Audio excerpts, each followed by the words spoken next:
Haji Abdul Wahab Hasbullah menugaskan Kiai Haji Ridwan Abdullah membuat logo NU karena akan muktamar. Sebagai orang yang ahli melukis telah membuat sketsa beberapa kali, tapi gagal-gagal juga. Sejarahnya sudah ada yang banyak yang membelokkan, kata Nahdlatul Ulamanya sudah ada yang ngasih embel-embel, sekarang logonya.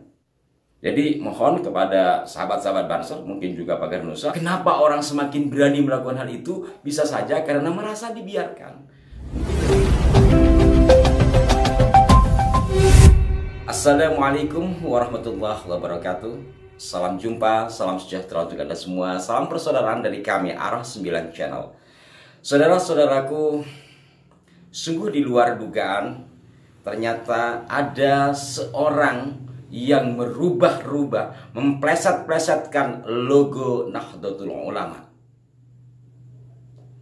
Setelah sebelumnya sejarah NU tidak sedikit yang membelokkan, kemudian ada satu kelompok yang menambah embel-embel kata garis lurus pada nama Nahdlatul Ulama dengan logo yang sama, tapi nampaknya belum ada teguran secara serius, sehingga sampai sekarang masih bermunculan nama Nahdlatul Ulama atau NU yang diberi GL itu.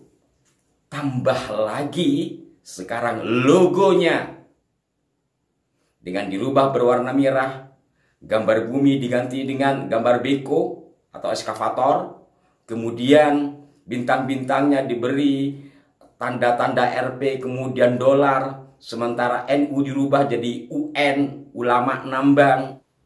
Pemelesetan gambar atau logo NU sebagaimana yang saya sebut tadi nampaknya berkaitan erat dengan izin tambang untuk Nahdlatul Ulama. Karena belakangan ini kan cukup santer ya pemberitaannya. Ada yang pro dan ada yang kontra. Hal yang biasa sebenarnya. Tetapi saya melihat secara sederhana saja bahwa ketika PBNU dalam hal ini mengajukan izin atau mendapatkan izin sudah dipikirkan secara matang. Kemudian juga kembali kepada undang-undang negara kita, diperbolehkan atau tidak. Kalau memang tidak ada persoalan secara undang-undang, apa yang dipersoalkan? Kalau mengenai teknis, saya pikir di dalam hal ini PBNU sudah memperhitungkan secara matang. Dan tentu saja ada hal-hal lain yang barangkali mengiringi proses ini. Apakah mungkin ada perusahaan-perusahaan tambang lain yang terkena imbas dengan atau apabila NU mendapatkan izin tambang? Dan kembali lagi kepada logo NU yang dirubah-rubah, begitu juga nama NU yang ditambah-tambah.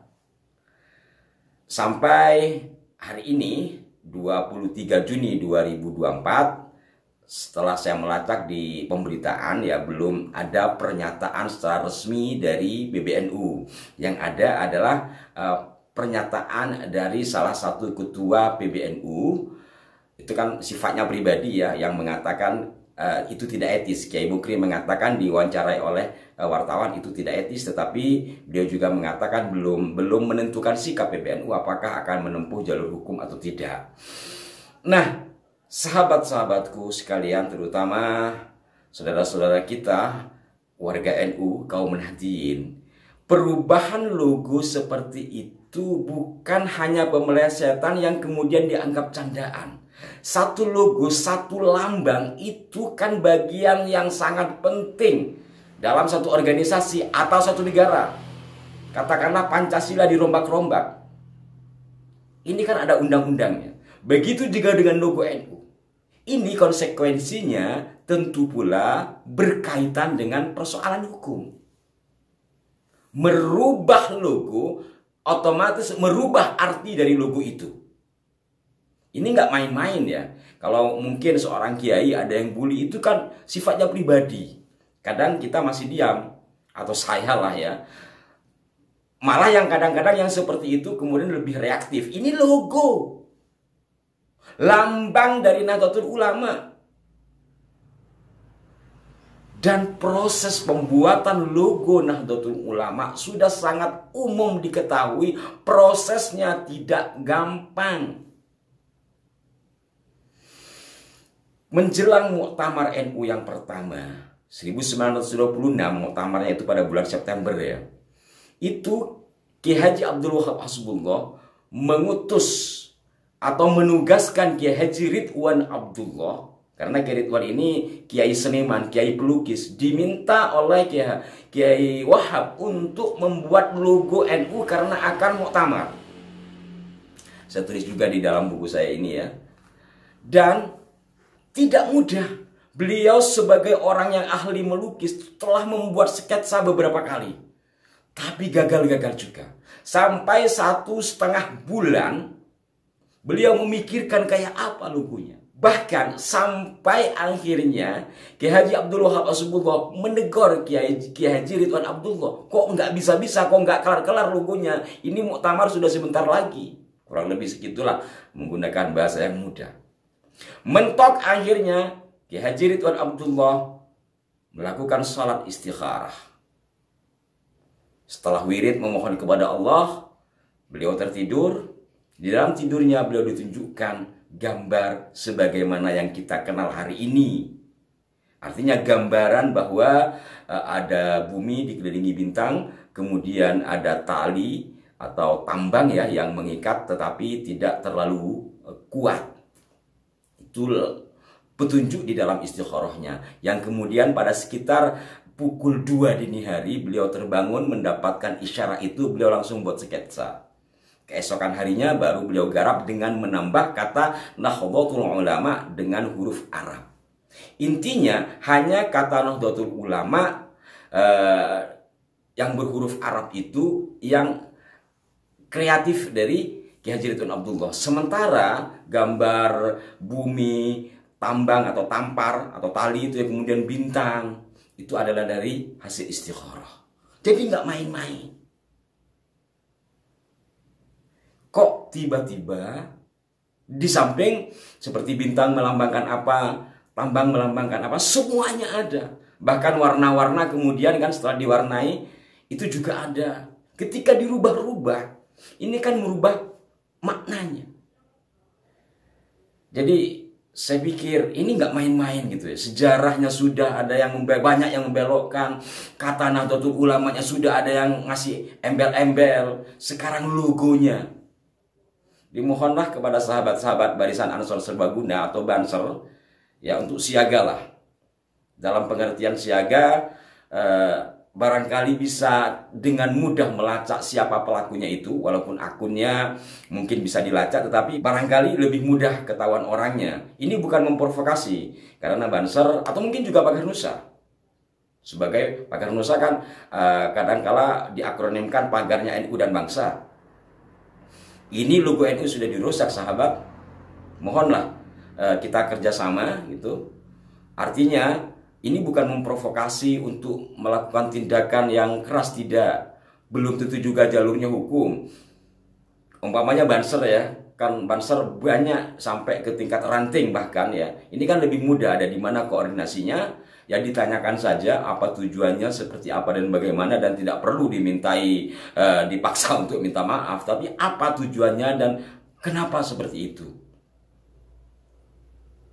Ini untuk memberikan pelajaran agar tidak mudah. Kenapa ini dilakukan? Karena menganggap remeh, karena tidak tahu sejarahnya. Atau mungkin juga beberapa kali terjadi pemelesetan dibiarkan. NUGL misalnya, itu bagi saya pemelesetan dan penghinaan. Karena nama Nahdlatul Ulama, seperti yang berulang-ulang saya sampaikan, itu hasil rapat para ulama. Pertama dari Kiai Haji Abdul Hamid Sedayu Gresik memberi usulan dengan nama Nuhudul Ulama. Kata atau kalimat Nuhudul Ulama ini disanggah oleh Kiai Haji Mas Abdul Aziz. Menurut beliau yang lebih tepat sesuai dengan makna dan sebagainya itu Nahdlatul Ulama. Hasil musyawarah para pendiri, kemudian ditambah-tambah dan dibiarkan. Ya mohon maaf, sepengetahuan saya dibiarkan, faktanya kok masih ada, masih beredar. Ini kan perlu juga ditegur, diberi teguran. Dan apalagi ini sudah sangat fatal ketika logo sudah dibuat seperti itu. Itu penghinaan. Jadi mohon kepada sahabat-sahabat Banser, mungkin juga Pagar Nusa, Ya, dalam pengertian mohon ini bukan melakukan tindakan, sekali lagi bukan tindakan kekerasan atau apapun. Barangkali lebih mudah koordinasinya, mencari titik koordinat pembuatnya itu ada di mana.